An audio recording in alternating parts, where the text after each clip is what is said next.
আমি যে ঘুমের ভিতরে স্বপ্ন দেখছিলাম ওইটাও এখানে লেখা।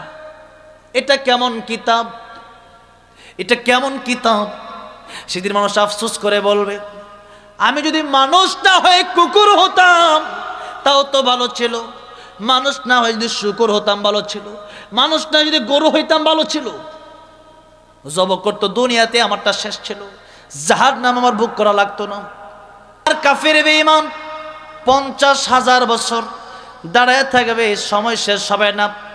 ওখান থেকে আযাব চলবে, একদিকে সূর্যের চাপ, মাথার মগজগুলো ভাতের মারের মতো টকবক টকবক করতে থাকবে, ওদিকে নিচে গরম, আরেকদিকে বাম হাতে আমলনামা সোজা দেওয়া হবে না, বরং পেছন দিক দিয়ে ড্রিল মেশিন ছিদ্র করে এরপরে হাত আনা হবে, এরপরে হাতের ভিতরে আমলনামা দেওয়া হবে। ইকরা কিতাবাক কাফা বিনাফসিকা আল-ইয়াওমা আলাইকা হাসিবা ফামান ইয়ামাল মিসকালা যাররাতিন খায়রান ইয়ারাহু ওয়া মান ইয়ামাল মিসকালা যাররাতিন শাররান ইয়ারাহু। দেখবে যা করছে অল্প, এত অল্প, কলার একটা সুগলা ফেলছিল ওইটাও দেখবে, একজন মানুষকে পানি পান করাইছিল ওইটাও দেখতে পারবে, সব দেখতে পারবে। সে অবাক হয়ে যাবে, একটা ছোট আমল আমার বাদ যায় নাই। আমার ভাইরা, আমার মুরব্বী বাবাজিরা, এই জন্য খেতে চিন্তা করেন, বয়সের কোনো হিসাব নাই, আর কখন মরবেন, আর 20 বছর পরে ভালো হব, এই চিন্তা করে কোনো লাভ নাই। আগামী রমজানে ভালো হব, আগামী শুক্রবারে ভালো হব, বিয়ের পরে ভালো হব না।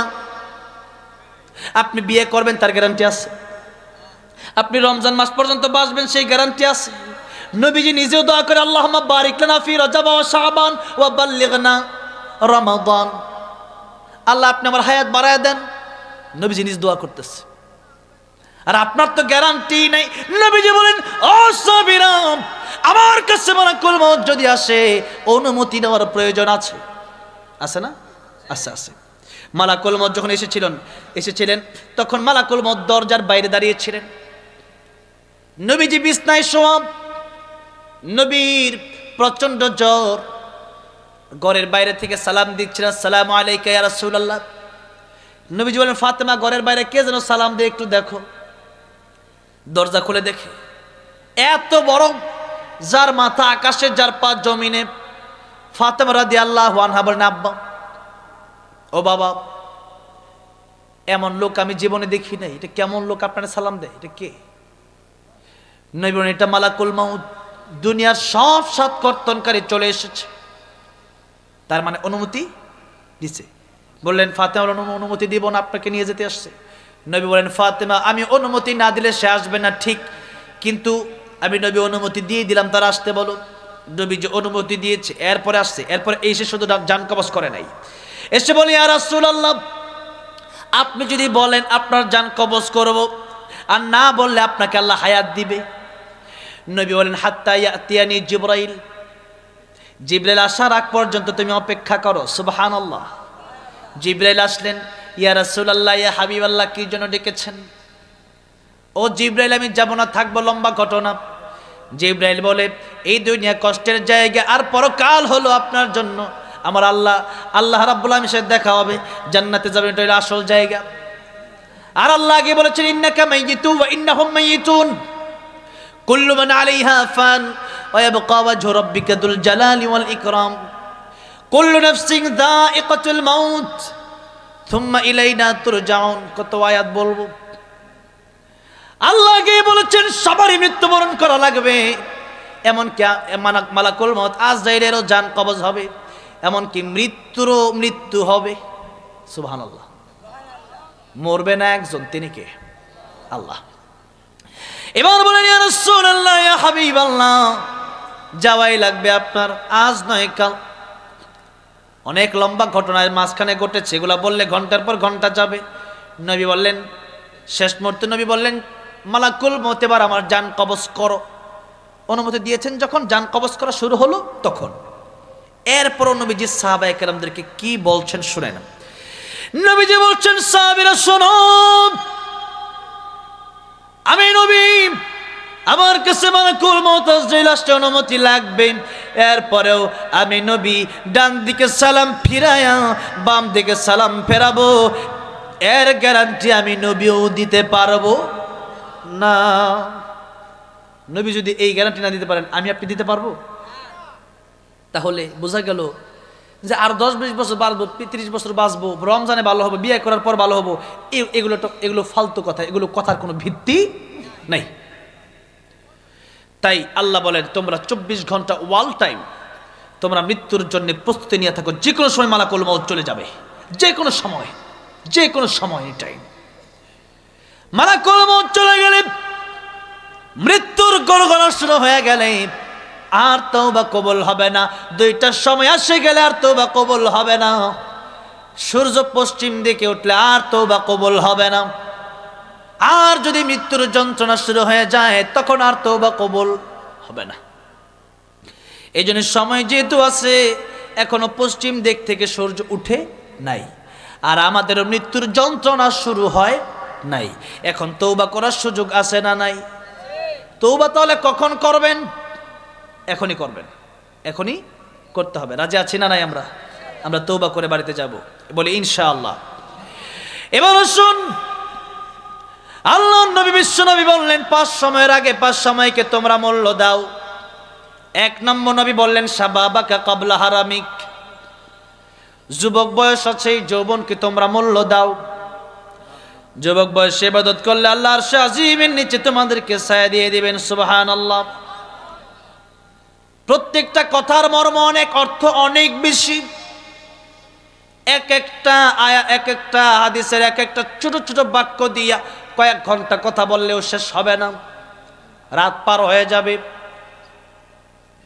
নবী 2 নম্বর কথা বললেন সিহহাতাকা ক্বাবলা সাকামিক, সুস্থ থাকা অবস্থায় আল্লাহর গোলামি করে সুস্থ হয়ে গেলে পারবা না, খাইতেই মজা লাগে না।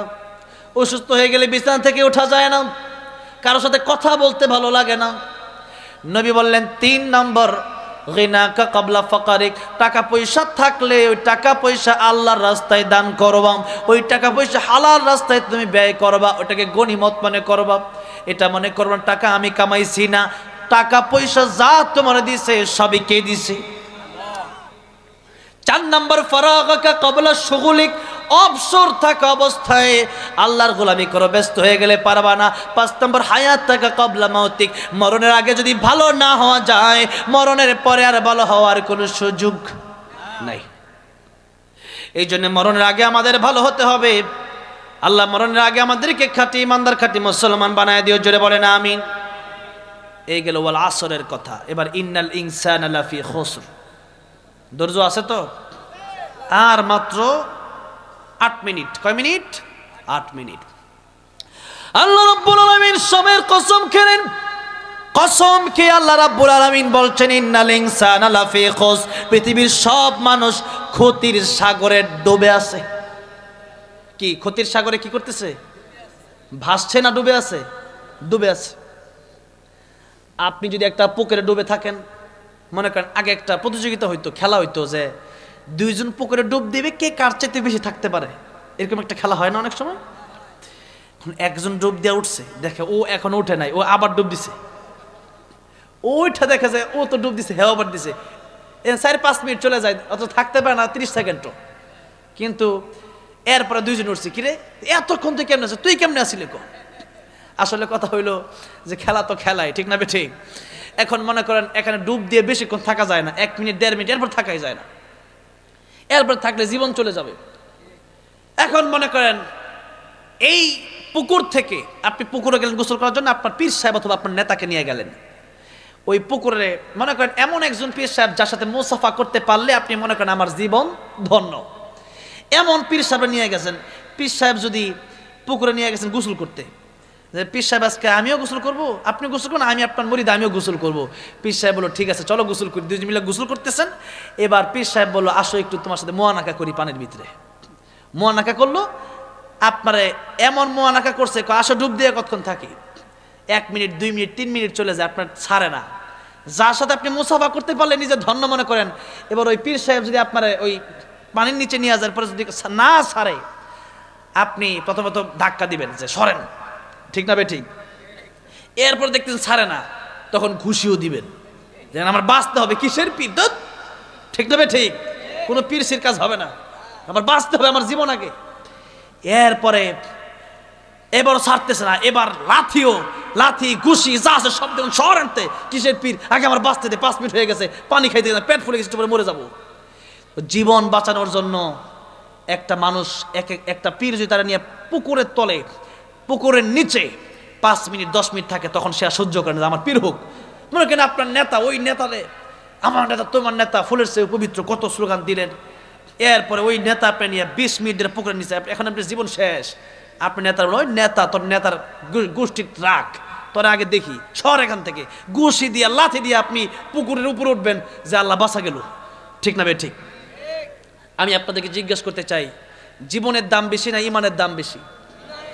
জীবনটা যদি চলেও যায়, জীবন আবার পাবেন কবরে যাওয়ার পরে, কিন্তু ইমান যদি চলে যায় কবরে যাওয়ার পরে, এই ইমান নতুন করে আনার কোনো সিস্টেম নাই। এবার আসুন ইমানের প্রশ্নে। আল্লাহ রাব্বুল আমিন বলেন সবাই ক্ষতিগ্রস্ত ইল্লাল্লাযীনা আমানু। সাগরের ভিতরে, গুনার সাগরে মানুষ ক্ষতির সাগরে ডুবে আছে।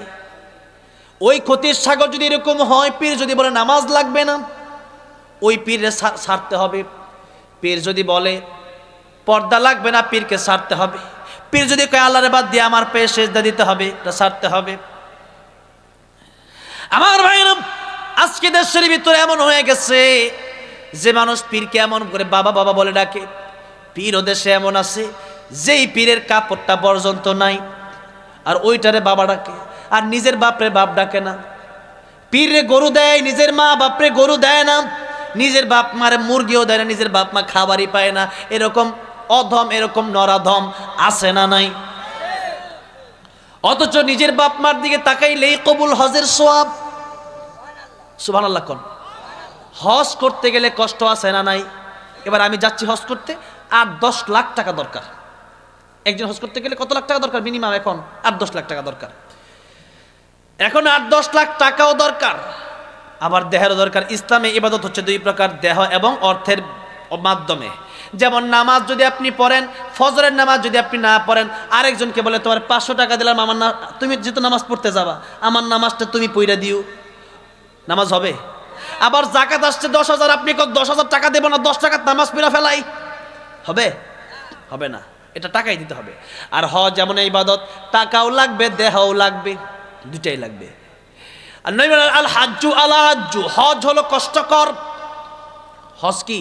কষ্ট। তওয়াফ করতে হয়, সাই করতে হয়, উমরা, ভিসা করতে হয়, পাসপোর্ট করতে হয়, টিকিট করতে হয়, অনেক ঝামেলার মাঝখানে আছে না নাই? আছে, কষ্ট আছে। কিন্তু নবী বললেন, ও দুনিয়ার মানুষেরা, মা আর বাবার দিকে যদি একবার নেক নজর দিয়ে তাকাতে পারো, আমার আল্লাহ একটা কবুল হজের সওয়াব দেবেন। সাহাবে জিজ্ঞেস করেন, ইয়া রাসূলুল্লাহ, আমি যদি 100 বার তাকাই, আমার আল্লাহকে 100 কবুল হজের সওয়াব দেবে? নবী বলেন, সাহাবী রে, তাকাতে তাকাতে অস্থির হতে পারো, আমার আল্লাহ সওয়াব দেওয়ার বেলায় কোনো অস্থির হবে না। বড়ই দুঃখের বিষয়, বড়ই কষ্টের বিষয়, মাহফিলের পিছনেই আছে বৃদ্ধাশ্রম। এই বৃদ্ধাশ্রম কেন দেশে থাকবে? কোন বৃদ্ধাশ্রম দেশে থাকতে পারবে না। কোরআন যদি আপনি আপনার ছেলেকে না শিখান, আপনার ছেলেকে যদি আপনি নামাজি না বানান, এই সন্তানই আপনাকে বৃদ্ধাশ্রমে রেখে আসতে পারে। আল্লাহর কোরআন যদি ভিতরে থাকে, যে ব্যক্তি নামাজি হয়ে যাবে, যে ব্যক্তি আল্লাহরে চিনবে, ওই ব্যক্তি জানবে ওয়া কাদা রাব্বুকা আল্লা তা'বুদু ইল্লা ইয়াহু ওয়া বিল ওয়ালিদাইনি ইহসানা। আল্লাহর ইবাদতের পরে মা বাবার খেদমতের দরকার আছে না নাই? আমি ওয়াজে ওঠার আগে এই বৃদ্ধাশ্রম থেকে একজন মা দোয়া চেয়ে 100 টাকা আমার জন্য পাঠাইছে। এই টাকাটা যদি আমি দান করে দেব, তো আমার খুব কষ্ট লাগছে। এই বৃদ্ধাশ্রমে যে মা বাবাগুলো আছে, তাদের কি সন্তানরা নাই? সন্তান নাই? আছে। আমি এক বৃদ্ধাশ্রমে গিয়েছিলাম, জিজ্ঞেস করলাম আপনার সন্তান কি করে? বলে বড় একজন ডক্টর, আমেরিকায় থাকে। সমস্যা কি? যে এত বড় ডক্টর আমেরিকায় থাকে, দেশে আসতে পারে না, তো আর তার স্ত্রী, সেও বাড়িতে আমাকে সহ্য করতে পারে না, সেই কারণে সে আমাকে বৃদ্ধাশ্রমে রেখে গেছে। নাউজুবিল্লাহ পড়েন। এই জন্য আমি বলি, আপনার সন্তানকে আপনি ডক্টর বানান, ইঞ্জিনিয়ার বানান, আপনি আপনার সন্তানকে উকিল, জজ, ব্যারিস্টার বানান, কিন্তু সন্তানকে প্রাথমিক শিক্ষা আল্লাহর কোরআনের শিক্ষা দেওয়ার দরকার আছে না নাই? যে সন্তানকে আল্লাহর কোরআনের শিক্ষা দেবেন, সন্তান যখন জানবে মার বাপরে কষ্ট দিলে দুনিয়া আখিরাত ধ্বংস হয়ে যাবে, আর মার বাপের দিকে তাকাইলেই কবুল হজের সওয়াব, মার বাপ দোয়া করলে ডাইরেক্ট কবুল। নবী বলেন বন্দুকের বুলেট মিস হইতে পারে, মা বাবার দোয়া খালি ফিরবে না। এই জন্য মারে তোমরা আদর করো, মারে তোমরা ভালোবাসো, মা বাবার জন্য দোয়া করো, রব্বির হামহুমা কামা রব্বায়ানি সগীরা। এই কথাগুলো যখন কোরআন থেকে সে পড়বে, বাপ মারে কষ্ট দিবে, বাপ মারে কষ্ট দিবে না। এই জন্য সন্তানকে কোরআন শেখানোর দরকার আছে না নাই? মায়ের চোখে ঝরলে পানি আল্লাহর আরশ কাঁইপা যায়, কান্দে না যেন মায়, কান্দে না যেন মায়। মায়ের মনে কত কষ্ট জানো না কি ভাই, এই জগতে মায়ের মতো আপন কেহ নাই, সেই মায়ের এই কষ্ট কেহ দিও না এই দুনিয়ায়, কান্দে না যেন মায়। বৃদ্ধাশ্রমে যাদের মা বাবা আছে বাড়িতে নিয়ে যান, পা ধরে ক্ষমা চান, নাইলে এই জীবনে আপনার ঈমান নসিব নাও হতে পারে। জীবনে এমন বিপদে পড়বেন, স্ত্রী আপনাকে রেখে চলে যেতে পারে, সবাই আপনাকে ছেড়ে দিবে, আপনি মাটি খামসাবেন, খেতে পারবেন না। এই জন্য এই বৃদ্ধাশ্রমগুলো যেন না থাকে। কেন বৃদ্ধাশ্রম থাকবে, কেনই বা রেখে যাবে? এই জন্য যেই মা আর বাবার দিকে একবার তাকাইলেই কবুল হজের সওয়াব। কি অমূল্য সম্পদ আল্লাহ দিলেন। বছরে একবার হজ করা যায়, কয়বার? তাও কবুল হতেও পারে, নাও হতে পারে। কিন্তু মা আর বাবা ঘরে আছে, দৈনিক 1000 বার তাকানো সম্ভব কিনা? সম্ভব কিনা? 1000 বার তাকালে 1000 কবুল হজের সওয়াব। সেই মা বাপকে যারা বৃদ্ধাশ্রমে রেখে যায়, এরা কি মানুষ না অমানুষ? এরা কি মানুষ না অমানুষ? সন্তানকে আল্লাহর কোরআন শিখাবেন, হক শিখাবেন। সন্তানের হক বাপ মা দায়িত্ব পালন না করলে সন্তান দায়িত্ব পালন করে না। এই জন্য সন্তানকে যদি কোরআন শিখাতে পারেন, কমপে কোরআন সহিশুদ্ধ করে শিখান, ছোটবেলা থেকেই নামাজে পাঠায় দেন। ফজরের সময় কোনো সন্তান যেন বাড়িতে ঘুমায় না থাকতে পারে, আপনার বিরুদ্ধে কিয়ামতের মধ্যে বিচার দেখবে। আল্লাহ সব শিখাইছে। আমার বাপ আমার ঘুম থেকে ডাক দেয় নাই তো, নামাজ পড়ার জন্য বলেই নাই, আমার বাপরে আগে বিচার করেন, নাউযুবিল্লাহ বলেন। এই জন্য আমরা বাপ মা উফ বলে সেরকম কোনো কাজও করা যাবে না। আল্লাহ হেফাজত করবেন, আমিন। বলতেছিলাম সব মানুষ ক্ষতিগ্রস্ত। চেয়েছিলাম 8 মিনিট, আর 2-3 মিনিট শেষ করে দিয়েছি তর্জমা করে। অনেক সময় প্রায় 2 ঘন্টা, প্রায় 2.5 ঘন্টা হতে চলছে আলোচনা, কিন্তু শেষ হচ্ছে না। মন চাচ্ছে বেশি করে বলি, কারণ এই মানুষগুলো বেশি ইসলাম প্রিয়, ঠিক না বে ঠিক? আলহামদুলিল্লাহ, যশোর, এই সাতক্ষীরা, এই খুলনা, এই মানুষগুলো, এই যে স্লোগান, এই যে কথা, আমি যা ওয়াজ জানি আপনার তার চেয়ে কম জানেন না, কিন্তু আলহামদুলিল্লাহ। তো যাই হোক, আমার ভাই আবার ওই স্টেজে চলে এসছেন, অনেকগুলো স্লিপও আমার কাছে আসছে, এগুলো অনেক আবদার, অনেক অনুরোধ, এগুলো শোনাতে হবে, দেখি একটু একটু করে শোনানো যায় কিনা। তবে তর্জমা করে শেষ করছি। আল্লাহ বলেন যাদের ঈমান আছে, ঈমান রক্ষা করতে গিয়ে কেউ যদি বাধা হয়ে দাঁড়ায়, যদি আমার জীবন বাঁচানোর জন্য পীরকে আমরা ছাড়তে পারি, নেতাকে ছাড়তে পারি, ঈমান বাঁচানোর জন্য যদি কেউ বাধা হয়ে দাঁড়ায়, তাকেই আমরা ছেড়ে দেব, ঠিক না বে ঠিক? সে যেই হোক না কেন। এরপর আল্লাহ বলেন ওয়া আমিলুস সালিহাত। ওয়া আমিলুস সালিহাত মানে কোরআনে যা আছে, নবীর জীবনে যা আছে, এটাই হলো ওয়া আমিলুস সালিহাত। আল্লাহর আদেশগুলো মেনে নেবেন, ফরজগুলো মেনে নেবেন, হারাম ছেড়ে দিবেন, এটাই হচ্ছে আল্লাহর ইবাদত, এটাই হচ্ছে আমিলুস সালিহাত, এটাই নেক আমল। 3 নাম্বার, নিজে করলে হবে না, নিজের সন্তান, নিজের স্ত্রী, নিজের ভাই, নিজের বোন, এলাকার অন্যান্য যারা আছে সবাইকে দাওয়াত দিয়ে মসজিদে নিতে হবে। যারা কোরআন পারেন তাদেরকে, যারা কোরআন পারেন তাদেরকে কোরআন শেখাতে হবে। এরপরে এই কোরআন শেখাতে গেলে, নামাজ পড়তে গেলে, যেরকম নামাজ পড়তে গেলে শীত করে ফজরের সময়, শীত লাগে না? সে কনকনে শীত, এটাও লাগবে, কষ্ট হবে, কিন্তু আল্লাহ বলেন ধৈর্য ধরো, সবর, ধৈর্য ধরো। এরপরে কোরআনের কথা বলতে গেলে, ভালোভাবে বলতে গেলে জেল জুলুম হামলা মামলাও আসবে, আসছে না? আল্লামা সাইদি থেকে আল্লাহ মামুনুল হক আসছে না? ছাড় পাই নাই কেউ। তো এই যে হামলা মামলা, জেল জুলুম, এগুলো আসতে পারে, তবে এগুলোর ভেতরে ধৈর্য যারা ধরবে, যারা ধৈর্য ধারণ করবে, আল্লাহ বলেন এদের জন্য আমার সুসংবাদ হলো জান্নাত। সবচেয়ে কম, সবচেয়ে ছোট জান্নাত হবে 10 দুনিয়ার চাইতে বড়, সুবহানাল্লাহ। আর সবচেয়ে বড় জান্নাত কত বড় হবে এটা আল্লাহই ভালো জানে। জান্নাতে থাকবে অনন্তকাল, এই হায়াত জীবনে শেষ হবে না। ওটা জান্নাত দরকার না দুনিয়া দরকার? এই 40-50 বছর এটা কোনো জীবনই না। জান্নাতের তুলনায় এটা 1 মিনিট 1.5 মিনিট, 1 মিনিট 1.5 মিনিট। তুমি বলেন একটা বিশাল সমুদ্রে তুমি একটা আঙ্গুল রাখলো, ওই আঙ্গুল রাখার পরে আঙ্গুল ডুবাইয়া দিলা, আঙ্গুলটা আবার উঠানোর পর দেখলা পানি সব পড়ে গেল, 1 ফোঁটা পানি আছে। গোটা সমুদ্রের তুলনায় 1 ফোঁটা পানি যেমন, আখিরাতের হায়াতের তুলনায় এই জীবনটা, দুনিয়ার জীবনটা এমন 1 ফোঁটা পানির মতো, 1 ফোঁটা পানি। আর গোটা সাগরে যা পানি আছে তুমি শেষ করতে পারবে না এই পানি। এত পানি হচ্ছে আখিরাত, আখিরাতের হায়াতের কোনো শেষ নাই। এই জন্য আমরা আখিরাত চাই। আল কাইয়িসু মান দানা নাফসাহু ওয়া আমিলা লিমা বাদাল মাউত। জ্ঞানী ওই ব্যক্তি যে নিজের চিন্তা করে এবং যেই ব্যক্তি পরকালের আমল করে। আল্লাহ আমাদেরকে পরকালের আমল করে খাঁটি মুসলমান হয়ে জান্নাত যাওয়ার তৌফিক দান করেন, বলেন আমিন। এরপরে আসছে, এখানে আসছে যে হুজুর আল্লামা সাঈদী, আমার বড় ভাই গেয়ে দিয়েছে আল্লামা সাঈদী, আমি আর কি গাবো। তারপরেও আজকে আমার বড় ভাইও গেয়েছে, ছোট ভাইও গাইবে, ঠিক না বে ঠিক? শুনবেন আপনারা। আমরা আল্লামা সাঈদীকে আল্লাহর কোরআনের জন্য ভালোবাসি, সেই জন্যই আমরা আল্লামা সাঈদীকে নিয়ে লিখেছি। আগেও ভালোবেসেছি, এখনো ভালোবাসবো। আল্লামা সাঈদীর সাথে ইনশাআল্লাহ আমরা জান্নাতেও থাকবো। বলি ইনশাআল্লাহ, জোরে বলি ইনশাআল্লাহ। আর যারা এই বিরোধিতা করেছে তারা এই বাংলাদেশেও থাকতে পারে নাই, পরকালেও আসল বিপদ আছে না নাই? হ্যাঁ, জনগণের টাকা খাওয়ার বিপদ আছে, জুলুমের বিপদ আছে, খুনের বিপদ আছে। তারা ভাবছে দিল্লি গিয়া শেষ, কিন্তু না, ওটা তো আল্লাহর বিচার যখন শুরু হবে তখন আসল বিচার শুরু হবে। এখন তো কেবল বিচারই শুরু হয় না, এটা ফেরাউনের জীবন চলতেছে আর কি। এটা লেডি ফেরাউন। এটা কি ফেরাউন? লেডি ফেরাউন। আল্লামা সাঈদী রহমতুল্লাহ 13 বছর কারাগারে কাটায় জীবন দিয়ে দিচ্ছেন, তবু ইমান দেয় নাই।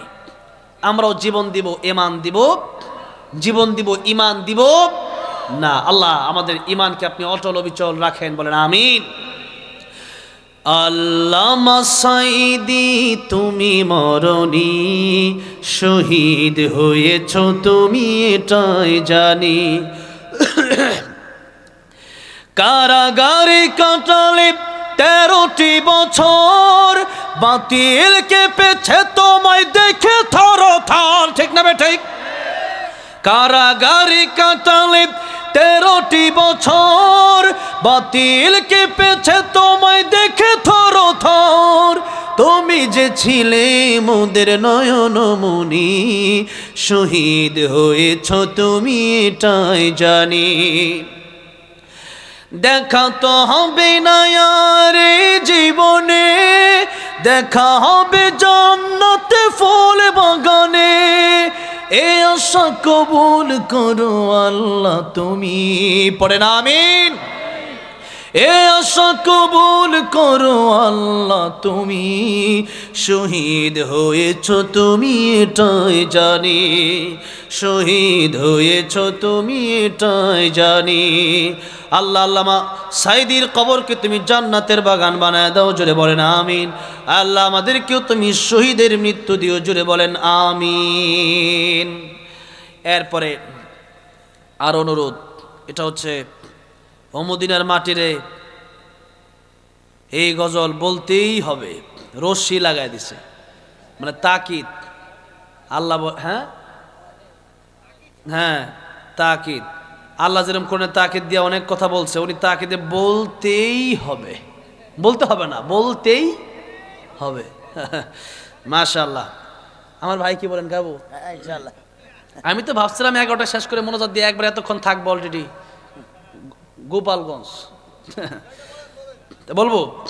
আলহামদুলিল্লাহ, সবাই যেহেতু শোনার চেষ্টা করছেন, আমার ভাই যেহেতু বলতে বলছে, আমার ভাইয়ের আবদাত আমি ফেরাতে পারি না। আর যাদের দোয়া কবুল হয় এরকম অনেক আমার বাবাজিরা বসে আছেন, তাদের অনুরোধ আমি ফেলতে পারি না, পারি? হ্যাঁ হ্যাঁ, পুরোটা দেখি কতটুকু গাওয়া যায়। আমার তো কোলাতে হবে নাকি বলেন, দেখি আল্লাহ কতটুকু গাওয়ার তৌফিক দেয়। ও মদিনার মাটি রে,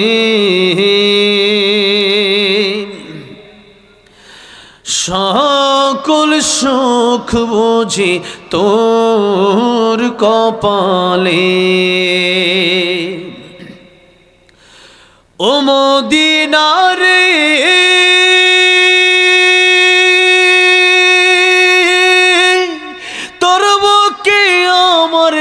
নবী যার লাগি পাগল সবই, যার তরে হইল সৃষ্টি ত্রিভুবন। কাঁদি আমি সারাক্ষণে, কখন যাব সেখানে, সহে না আর পরাণে।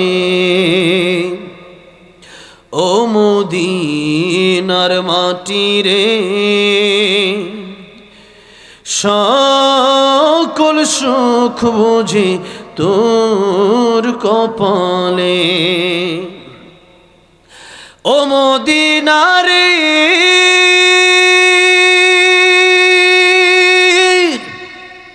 পাখি যদি হতাম আমি, উড়ে উড়ে যেতাম আমি, থাকতো না মনে কোনো যন্ত্রণা। দেহে নাই পাখায় আমার, সাথে নাই টাকায় আমার, কেমনে কেমনে যাব সেখানে। ও মদিনার মাটি রে, সকল সুখ বুঝি তোর কপালে। ও মদিনার মাটি রে, সকল সুখ বুঝি তোর কপালে। আল্লাহ সবাইকে বারবার মক্কা মদিনা যাওয়ার তৌফিক দান করেন, জোরে বলেন আমিন। এরপরে আর অনুরোধ আসছে, আজকে আর কিছু বলবো না, আমরা মোনাজাতে চলে যাব। আমরা মোনাজাত করব। এই এলাকার অনেকেই কবর দেশে চলে গেছে, অনেকেই